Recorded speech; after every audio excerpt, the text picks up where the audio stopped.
Em nome do Pai, do Filho e do Espírito Santo. Amém. Meu Senhor e meu Deus, creio firmemente que estás aqui, que me vês, que me ouves. Adoro-te com profunda reverência. Peço-te perdão dos meus pecados e graça para fazer com fruto este tempo de meditação. Minha Mãe Imaculada, São José, meu Pai e Senhor, meu anjo da guarda, intercedei por mim. Em nome do Pai, do Filho e do Espírito Santo. Amém. Muito bem, queridos irmãos e irmãs, estamos dando continuidade ao último áudio em que tratávamos acerca do que fazer antes da tentação. Ali pegamos o primeiro tópico, que é a vigilância. Agora vamos pegar o segundo tópico, que é o mais importante, do que se fazer antes da ocasião do pecado, que é a oração.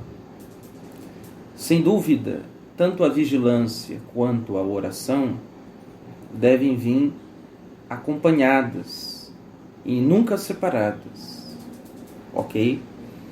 É preciso rezar? Sim, é preciso. É primordial rezar. Mas também não vai adiantar se nós iniciarmos a vida de oração e uma vez ou outra estarmos nos colocando em ocasiões perigosas que farão perder os frutos e a graça que Deus nos entregou na oração. Por isso, no primeiro áudio, nós tratamos sobre a vigilância.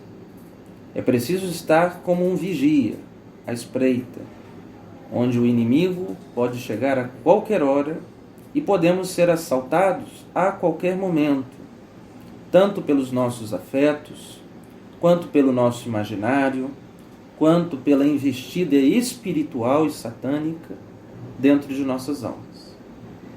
Mas hoje falaremos acerca da maior arma contra as tentações, a maior arma contra o próprio espírito diabólico, pois uma coisa que o demônio não faz é rezar. Por isto, o que nos assemelha aos anjos e o que nos afasta dos demônios é a oração. Porque os anjos são essas criaturas que oram sem cessar diante de Deus. Os anjos suplicam a Deus o seu amor e louvam a Deus pelo amor que lhes é entregue no paraíso. Então nós, como criaturas espirituais, somos chamados sempre a rezar. Jesus havia dito: orai sem cessar. É o que diz o nosso Senhor no Evangelho. Então é preciso rezar o tempo inteiro, é isto mesmo. Mas há uma forma de rezar o tempo todo sem mover os lábios. A história de São Bernardo de Claraval, por exemplo, na abadia de Cister, contam os monges que escreveram a sua biografia que parecia, em todos os movimentos da vida de Bernardo, que ele estava em oração. Quando trabalhava, quando comia. Todos os atos da vida de Bernardo, os seus sentidos estavam voltados sempre para Cristo. E sempre a sua mente estava voltada para Deus. E assim, não havia momento algum que Bernardo não tivesse absorto em meditação na palavra de Deus, até mesmo quando ele cavava a terra. E assim, várias das grandes homilias de São Bernardo de Claraval foram feitas enquanto ele cavava a terra e meditava, enquanto ele pegava a terra com as mãos, com a enxada, enquanto ele ia revirando a terra, ele trazia na memória aqueles salmos, aquelas passagens das Escrituras que fala da terra, que fala da semente, do ceifador. E ali, Bernardo pegava aquela ação diária dele e ficava a meditar acerca do que Cristo estava a ensinar nas Escrituras. Por isso é tão importante memorizar, tão importante ler, guardar a palavra de Deus. Porque no dia a dia da vida, nós poderemos transformar todas as nossas ações em uma meditação onde a mente ela volta para Deus. Então, a palavra de Deus tenta santificar a vida humana, através de todos os atos humanos, toda a realidade criada por Deus, a Bíblia está tentando criar em cada símbolo deste uma realidade profunda e sobrenatural. Até mesmo nas panelas, em que uma dona de casa está lavando as suas panelas, e já lembrou a Santa Teresa de Ávila, que até mesmo nas panelas era possível achar Deus, e ver a Deus nas panelas, disse Santa Teresa. Então até mesmo, e olha que lavar panelas é uma coisa terrível, e Santa Teresa está dizendo que lá, quando você está lavando as panelas, é possível encontrar Deus, até mesmo lá. E aí você pode pensar assim, na Marta, na Maria, no dia que Jesus foi hospedar-se na casa dela. Enquanto você está lavando a sua panela, você pode imaginar e pensar o quanto você se esforça para deixar a panela branquinha. E o quanto você deveria fazer o mesmo para deixar a sua alma. E tudo ali você pode tentar lembrar do Evangelho, em que Jesus realmente dizia isso para Marta, que ela estava trocando ele pelas panelas, como às vezes nós trocamos o Cristo, a oração, por qualquer outra coisa. E a justificativa, uma hora é o trabalho, uma hora eu estou cansado, uma hora é porque eu recebi uma visita, uma hora é porque eu também tenho que me divertir. E assim a gente sempre vai dando uma desculpa e a gente nunca reza. E aqui eu gostaria de lembrar aquela célebre frase de Santo Afonso de Ligório, doutor da Igreja. Ele disse: quem reza se salva, quem não reza se condena. E esta frase ela é bem categórica, né? E ela é bem clara. Ninguém se salvará sem a oração. Ninguém fugirá da tentação se não tiver espírito de oração. O próprio demônio, ele sabe quando nós não temos uma fé muito ardente, que a nossa fé é bem fraquinha. E aí não precisa nem vir muito diabo, é só um demôniozinho, basta ele mover algum bem sensível e que logo a pessoa cai. Porque o demônio conhece o fervor das almas. Então, a única maneira de vencê-lo é com as armas de Deus, pois Deus vence a Satanás. São Miguel Arcanjo venceu o demônio no paraíso pela força de Deus, pelo poder de Deus. Então, a luta se torna desigual para o demônio quando nós estamos na presença de Deus. Porque Deus os submete, tal como no Evangelho nós escutamos. Aquele homem que estava possuído por uma legião de demônios, e Jesus, ele atravessando o lago, chegou lá naquela aldeia, e aí o demônio, quando viu Jesus, ele perguntou: o que viestes fazer aqui? Viestes nos destruir? Perguntou ele. Então é impressionante como o demônio trata o Cristo. O Senhor veio aqui nos destruir? E é isto mesmo que veio fazer Jesus. Ele veio destruir as forças infernais. E quando Cristo está presente na nossa alma, o demônio sabe que ele está vindo para destruir a Satanás. E aonde brilha a luz divina, o demônio não consegue habitar. Então, não bastam a nossa vigilância e os nossos esforços. A perseverança no estado de graça e, por conseguinte, o triunfo contra a tentação requer uma graça eficaz de Deus, que somente se pode obter pela oração. Isto significa que nós temos que, em primeiro lugar, estimular esse estado de graça que os sacramentos deixou as nossas almas, comunicou às nossas almas. Quando fomos batizados, Deus colocou uma fonte maravilhosa de santidade no nosso íntimo, que é a própria presença dele mesmo, que nós chamamos da graça santificante. Esta graça santificante, que ela jorra como uma fonte para a vida eterna,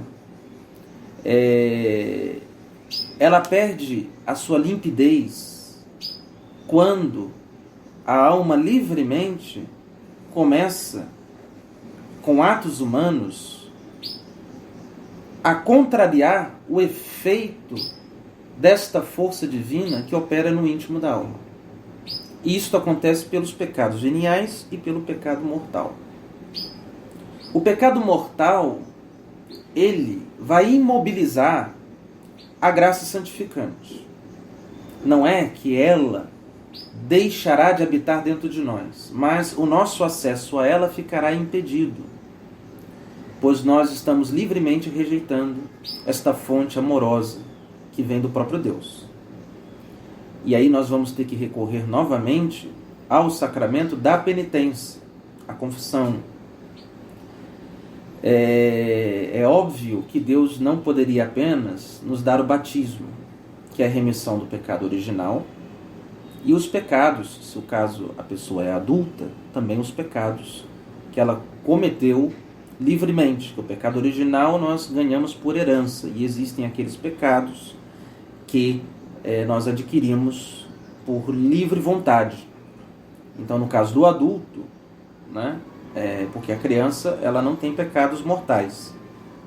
Porém, no caso do adulto, se ele for batizado, o batismo redime o pecado, a mácula do pecado original, e também redime qualquer pecado, seja venial, seja mortal. Então, quando a pessoa adulta ela é batizada, ela não precisa se confessar, né? Nem antes e nem depois, logo depois do sacramento do batismo, não. Ela só pode se confessar se depois de batizado a pessoa lá livremente cometer um pecado mortal. Ok? Então, o batismo lava mesmo. Só que o batismo, ele, quando nós somos inseridos nessa vida divina, pois é isto que acontece no batismo, nós somos introduzidos por meio da humanidade de Cristo na natureza divina. No batismo, nós usufruímos da vida da graça. Só que, na sabedoria divina, Deus, que conhece a alma humana, bem sabia Deus que nós teríamos de ter um outro sacramento para devolver-nos a graça. Porque mesmo com a graça santificante introduzida em nossas almas no batismo, Deus não tirou todas as consequências do pecado original da nossa natureza. Ele perdoou o pecado original, que era um pecado de outros, de Adão e Eva, dos nossos pais. Ele está dando uma força sobrenatural para que o ser humano possa rejeitar a desordem da natureza humana e possa aperfeiçoá-la com a graça. Mas aquele movimento do pecado original ainda está dentro da alma humana, aquela inclinação natural para o mal. Então o ser humano deverá decidir para onde ele irá se inclinar, ou para o mal ou para o bem. E aí trata-se do elemento fundamental em uma família, em que o pai e a mãe vai ter que alimentar um ambiente de oração dentro da casa, para que desde os primeiros anos de idade a criança ela seja inserida numa atmosfera sobrenatural. E não nessa atmosfera em que as famílias se encontram, aonde é uma correria para cá, para lá, para cá, para lá, e as crianças acabam ficando por demais agitadas, e aquela agitação toda da vida de uma criança a impede para tomar consciência de uma vida que é sobre a natureza, que está acima das paixões. Então, os ambientes de nossas casas, inclusive na maneira que nós mobiliamos as nossas casas, não é feita para gerar a vida da graça, vida interior. No centro de nossas salas é muito comum ver o que? As nossas televisões, o sofá. Então, o centro da casa já começa a ser o próprio lazer. E a gente não encontra nenhum ambiente dentro da casa, às vezes, porque tem pessoas que têm mais consciência disso. Nenhum ambiente para que a pessoa estude, um ambiente recolhido, uma mesa, uma pequenina biblioteca, nenhum oratório, talvez com genuflexório, onde que estimule sensivelmente, lembre-nos da oração todos os dias. E talvez o convite para a oração seja um pequeno genuflexório dentro da sua casa, porque aí toda vez que você vê um crucifixo e abaixo um genuflexório, você vai se lembrar que, opa, eu vou me ajoelhar um pouquinho aqui. E aí você se ajoelha e reza todo dia. E aí você começa a estimular o seu sensível para a oração, para a vida interior. E aí os filhinhos, eles vão aprendendo para que serve o genuflexório. E daqui a pouco eles estão imitando o papai. Então, nós temos que, tanto sensivelmente quanto espiritualmente, invisivelmente, criar uma atmosfera sobrenatural dentro das nossas casas, até mesmo para inibir a força de Satanás em nossas almas e nas almas dos mais frágeis, que são os nossos filhos. Então nós temos que criar uma grande muralha, né, como os muros de Jerusalém. Davi criou um grande muro para proteger a cidade de Jerusalém dos inimigos. E nós temos que fazer como Davi. A nossa casa, a nossa alma é a grande Jerusalém. E nós temos que edificar um grande muro para impedir e dificultar a investida de Satanás. Portanto, Deus sabia muito bem que livremente nós escolheríamos as coisas da carne, aquilo que os nossos sentidos elegem, veem, e imbuídos pela tentação do demônio. Deus sabia que a vida do homem, até a total redenção de tudo o que acontecerá no fim, será uma luta sobre a terra, entre o bem e o mal. Aquela guerra que nós assistimos no céu entre Miguel com os seus anjos e em oposição a Satanás, esta mesma guerra nós estamos agora travando na carne. Nós que somos criaturas espirituais, nós estamos dentro de uma guerra. E só iremos conseguir vencer esta guerra pela força de Deus. E a força de Deus nos é concedida nos sacramentos e na oração. Então, o que acontece? Acontece o seguinte. Vamos lembrar mais uma vez o que o padre já disse nos áudios. O pecado mortal, ele destrói a caridade. Esta caridade que nos é entregue no sacramento. Destrói. Então, a caridade que habitava em nós pelo batismo, e que depois você foi e você confessou, e aí novamente o sangue de Cristo restaura esse organismo interior, devolvendo a você este amor divino, devolvendo a amizade com Deus, pois pelo pecado você se torna inimigo de Deus. São João mesmo diz que quem peca pertence ao demônio. O pecado mortal, ele vai destruir esta operação da caridade, que pelo sangue de Cristo está a nos devolver a amizade com Deus. Os pecados veniais vão enfraquecer. Então, os pecados, as imperfeições, aquelas pequenas imperfeições que as pessoas, nós vamos tratar sobre um áudio sobre os pecados veniais, e essas imperfeições pequenas que as pessoas não se importam, porque elas acham não ser mortal, e isso não é nada grave, mas estas imperfeições, elas vão lançar a alma dentro de uma frieza espiritual, diante de uma falta de vontade por amor a Deus. E aí o que acontece? São justamente os pecados veniais que fazem a alma perder o ardor e o desejo, aquele desejo sobrenatural que é incutido por via sacramental em nós. Então os pecados veniais vão como que, nos acostumando com a imperfeição, com as imperfeições da nossa própria carne, ao invés de dominá-las e lapidar aquele diamante bruto que somos nós. Portanto, é urgentíssimo para que nós estejamos precavidos às tentações, a via sacramental. Nós precisamos dos sacramentos, ok? Se você não é batizado, então já faça o seu ingresso no catecumenato para que você receba o batismo, porque você só terá auxílios divinos para vencer ao demônio por via sacramental, Então é preciso você entrar como fiel na Santa Igreja pelo batismo. Depois você precisa fazer a primeira comunhão, porque na Eucaristia o Cristo está lhe oferecendo toda a força que ele adquiriu para você no altar da cruz. Nosso Senhor está lhe dando toda a força do seu sacrifício dentro da Eucaristia. Tal como um alimento, ele nutre e ele nos sustenta na vida humana. E para que a gente come? Nós comemos para trabalhar, para viver, para sobreviver. É impossível trabalhar e sobreviver sem comer. Isso na vida natural. E por isso ele institui um alimento sobrenatural.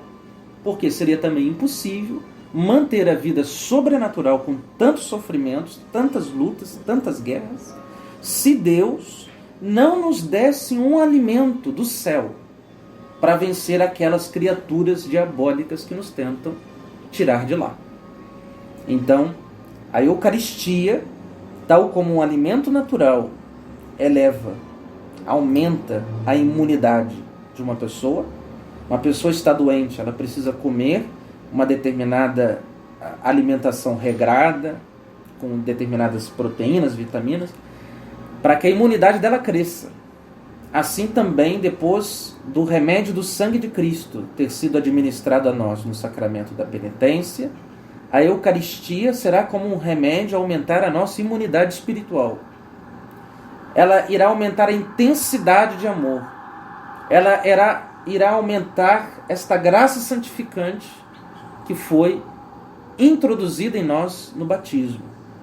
Então a Eucaristia nos dará graças maravilhosas para que a alma una-se definitivamente ao amor divino e assim ela se torne cada vez mais forte contra a concupiscência da carne e as investidas do demônio. Mas vamos ver uma coisa que é importante aqui acerca da oração. Não adianta os fiéis estarem comungando, às vezes até diariamente, como fazem, se as pessoas elas não aprendem como rezar.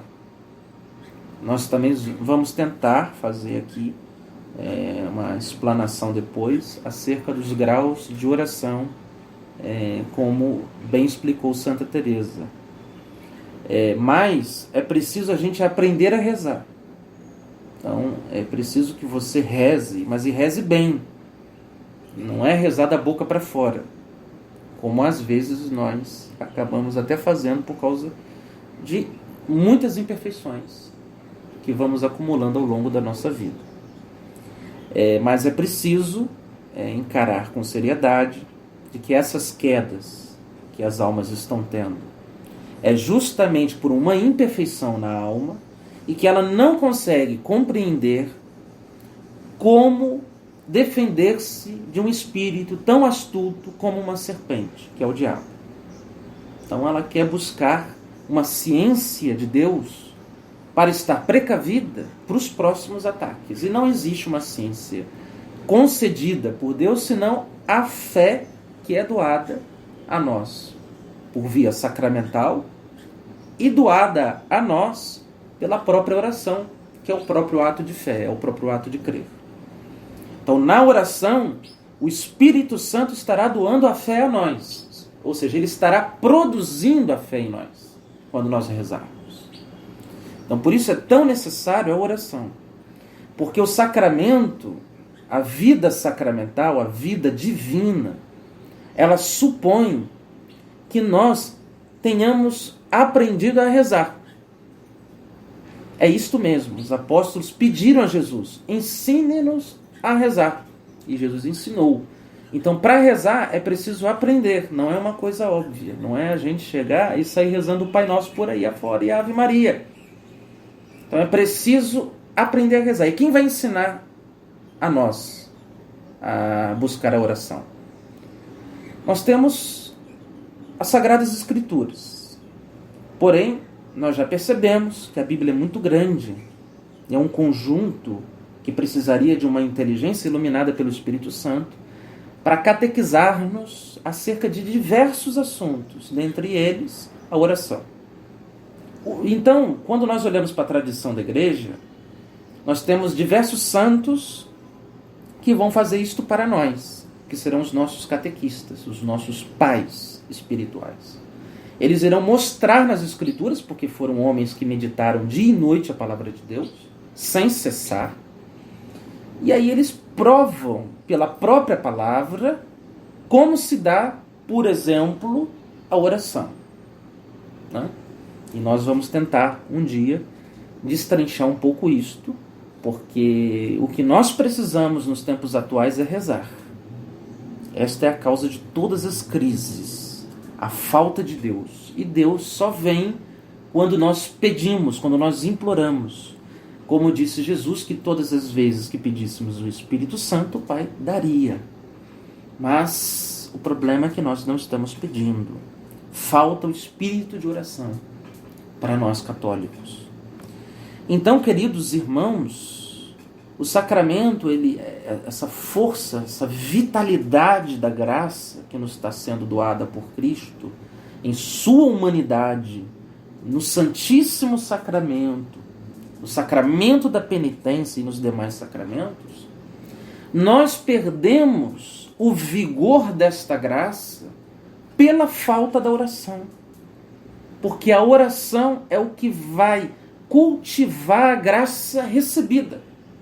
Então, aquela graça que os apóstolos receberam em Pentecostes, o Espírito Santo, após receber o Espírito Santo, eles rezaram com muito mais fervor, né? Em línguas desconhecidas, em que era entendido por todos que escutavam os apóstolos, né? A universalidade.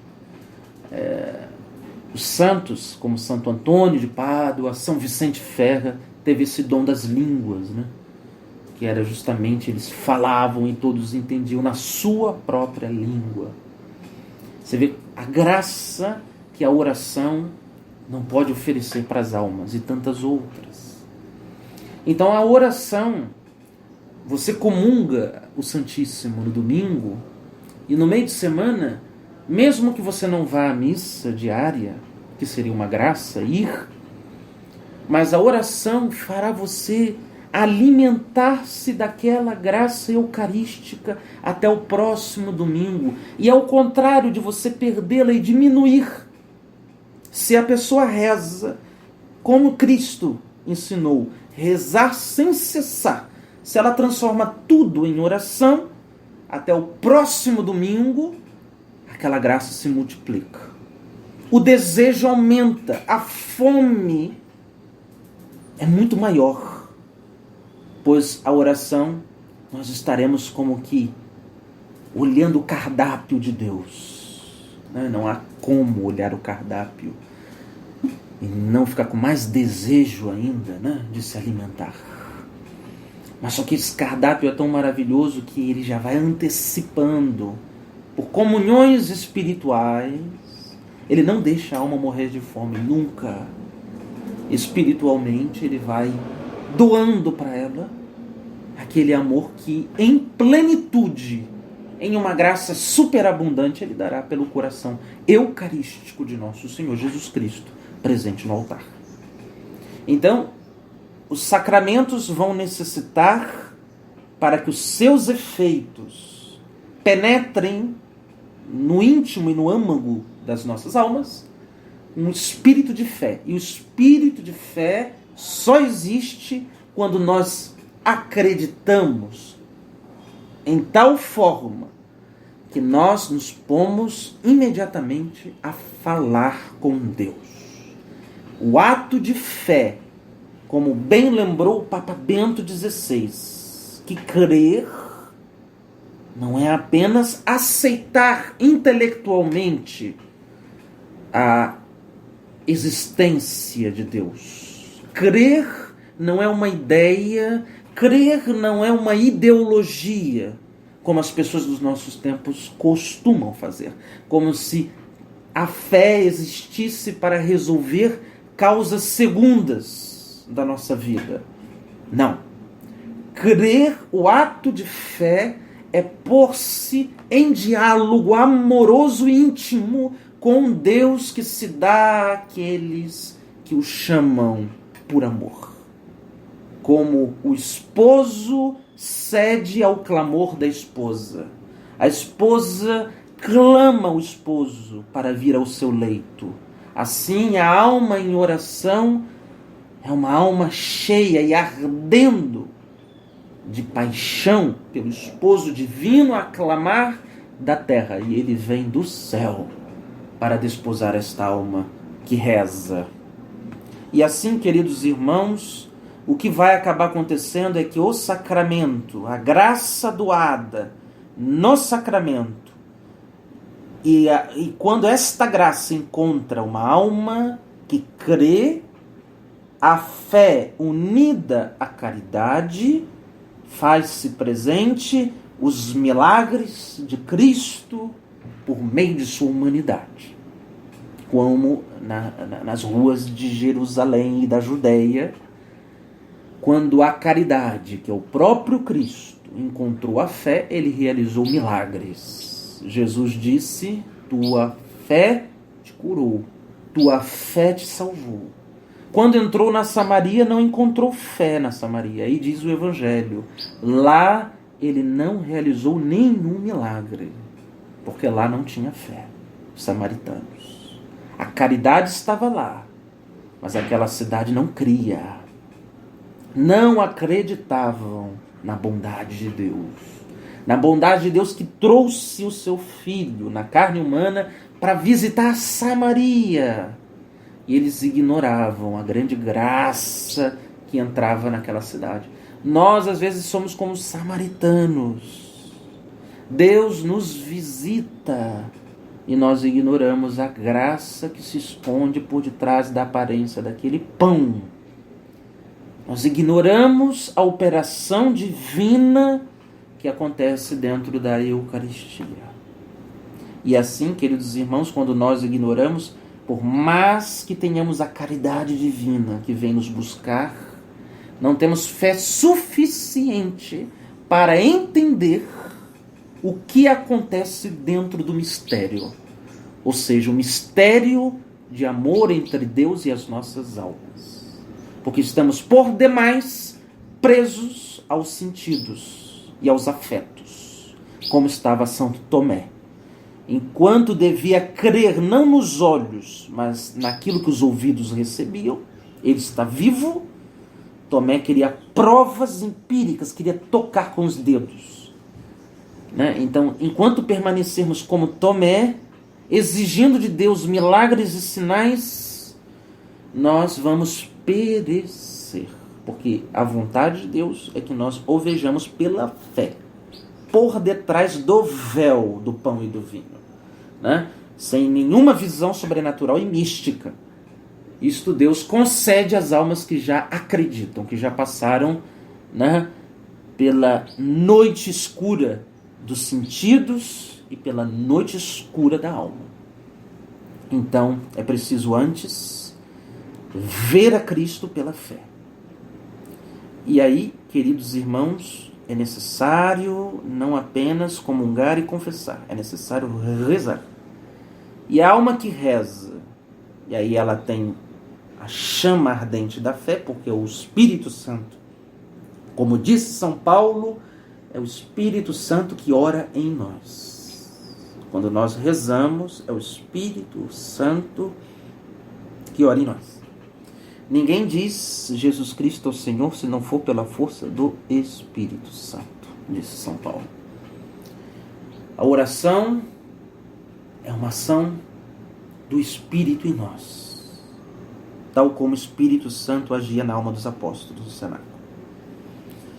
Portanto, antes da tentação é preciso rezar desta maneira e receber a Cristo com aquela vontade e desejo que o próprio Espírito coloca em nossos corações, para que ao aproximar-nos do coração de Jesus, na oração, o Espírito Santo já nos deu uma amostra do divino amor. E quando se aproxima o coração eucarístico de Jesus, nós teremos o amor por inteiro. E a alma se joga, se derrama aos pés de nosso Senhor Jesus Cristo, como aquelas almas pecadoras que lavavam os pés de Jesus com as suas lágrimas e enxugavam com os seus cabelos e enchiam de beijos os pés de Nosso Senhor. Assim deve ser a alma que crê.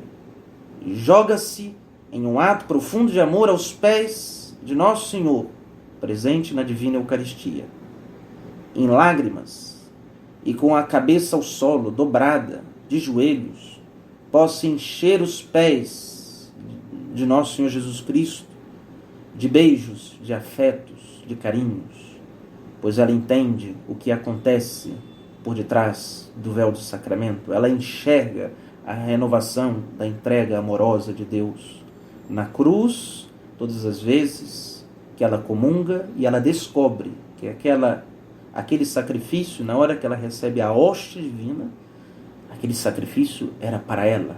Ele se entrega a ela, a cada alma individualmente. A mim, é a mim que ele está se entregando. A vigilância mais atenta e o esforço mais enérgico resultariam totalmente ineficazes sem a ajuda da graça de Deus. Com essa ajuda, por outro lado, o triunfo é infalível. Com a ajuda da graça de Deus, o triunfo é infalível. Infelizmente, as pessoas não contam com a graça e às vezes querem vencer a tentação pelas suas próprias qualidades. E aí se perdem, porque não são capazes de enfrentar um inimigo invisível, que é o demônio, mais astuto que nós. Nós precisaremos a ajuda do invisível, do sobrenatural, para vencer uma tentação que é de nível sobrenatural. Vamos precisar ter muita devoção aos nossos anjos da guarda, à Santíssima Virgem, a todos os santos, todos estes que enxergam o nosso inimigo, em que nós estamos tentando descobrir a que lado virá o golpe. E quando nós temos protetores espirituais, estes nos ajudam na defesa dos ataques, dos dardos inflamados do demônio. Então, é preciso que nós permaneçamos em estado de graça.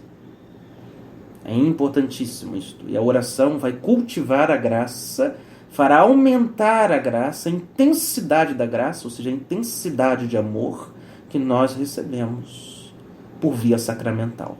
Então não adianta ser absolvido, comungar a Eucaristia, se a pessoa não reza. Ela vai perder o estado de graça, porque ela não cultivou o estado de graça concedido por Deus amorosamente a ela. Porque amor deve ser correspondido sempre. Então não existe isso. Não adianta só Deus estar amando. O amor vem de um lado só. É preciso a correspondência desse amor. Nossa! Porque senão não existe amor. Né? Só de uma parte, não. Então o cristianismo ele é um matrimônio entre Deus e a humanidade. Ok? Então a nossa humanidade, essa frágil humanidade, enferma pelo pecado, tem a sua cura quando Deus penetra na nossa natureza por meio de Jesus Cristo. E assim nós achamos a saúde que a graça concede. Deus curou os enfermos porque em seu coração havia muita bondade, benevolência, misericórdia, que são os efeitos da caridade. Então Deus quer curar-nos também, pois nós estamos enfermos pelos pecados. Lepra maior é o pecado. Estamos aleijados, não andamos. Estamos mudos, não falamos. Estamos cegos, não vemos. Surdos, não escutamos. E tantas curas que Deus terá de fazer em nossa pobre natureza enferma. Porém, Deus empenhou a sua palavra e nos-la concederá infalivelmente, se a pedirmos com a oração revestida das devidas condições. Deus manifesta claramente a excepcional importância da oração de súplica. Enquanto nós estivermos sendo tentados, nós temos que suplicar a Deus. Mesmo sem a tentação, você já tem que suplicar a Deus para as próximas que haverão de vir. Deus, dá-me a pureza. Jesus, livrai-me, meu bom anjo da guarda. Livrai-me das ocasiões de pecar. Meu anjo da guarda, livrai-me destas amizades perversas. E na hora que aparecer a ocasião, Meu santo anjo da guarda, livrai-me deste olhar sedutor, livrai-me destes pensamentos iníquos. E sem dúvida, a oração de súplica fará efeito. Os nossos anjos são bons, nos ajudarão, nos darão a força para fugir. Santo Afonso de Ligório, por exemplo, quando uma alma havia caído em pecado e ia ao seu confessionário, ele perguntava: orastes pedindo a Deus a graça de não cair? Perguntava sempre: orastes pedindo a Deus a graça de não cair? Isso é profundamente teológico, né? Essa é a razão por que Jesus nos ensinou a pedir a Deus na própria oração do Pai Nosso: não nos deixeis cair em tentação. Pedistes a graça? Essa é a pergunta de Santo Afonso a nós. Nós caímos porque nós não pedimos a graça de não sucumbir. Entendem? Por isso é necessária a oração como antídoto às tentações. Quem não reza haverá necessariamente de sucumbir às tentações, seja do demônio, sejam as inclinações da própria carne ao pecado. Assim, queridos irmãos e irmãs, terminamos esse podcast incentivando aos senhores objetivamente de buscarem a via sacramental urgentemente. Buscar a via sacramental.